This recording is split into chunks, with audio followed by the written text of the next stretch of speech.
About half a mile from Sewerby Hall, along the cliff path towards Flamborough, on the edge of a golf course bunker, walkers will encounter a bunker of a very different kind, in the form of a reinforced concrete World War II pillbox. Known as a lozenge pillbox because of its elongated hexagonal shape, it is an architectural form unique to the northeast of England. The long side or front of the pillbox is pierced with 4 gun embrasures to allow the defenders to bring rifle fire to bear on any advancing enemy. Single gun embrasures protect the approach from each of the short sides, and additional embrasures defend the rear. The door, now sealed, at the back of the building is defended by a concrete blast wall.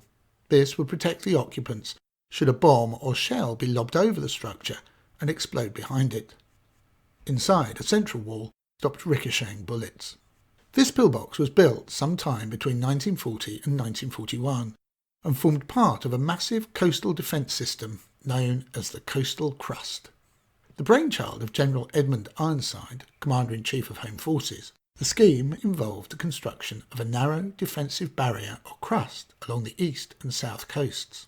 The defences of the crust would be capable of repelling enemy raids and would provide enough delay in the event of an invasion that sufficient reinforcements could be mobilised and concentrated where they were needed. Beyond the crust, local defensive lines would be set up to prevent the enemy from breaking out of any toehold they might gain on the beach, whilst further inland, heavily defended stop lines would divide up the country into more easily defended sectors. Bridlington Bay offered sheltered anchorage for any invading fleet, whilst the low-lying coastline and wide sandy beaches were perfect for landing troops, and the sparsely populated flat landscapes of Holderness provided ideal terrain for tanks. In the event of any invasion, Bridlington Harbour would have been of great strategic importance. Along the entirety of the East Riding coast, defences were put in place to counter the threat. The most dramatic of the remains around Bridlington are the beach defences at Auburn Sands.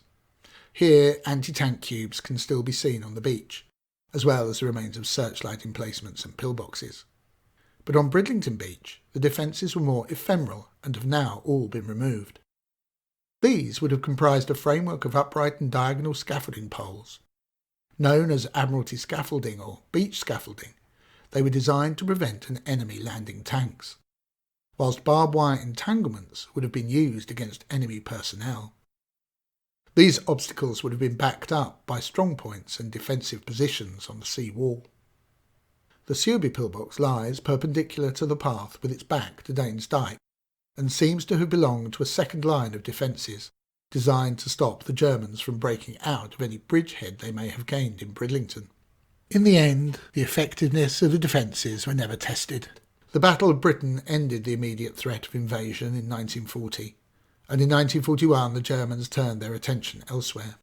The defences around Bridlington, this pillbox amongst them, were decommissioned, and many were removed between 1944 and 1945, when Bridlington Beach was opened to bathers once again.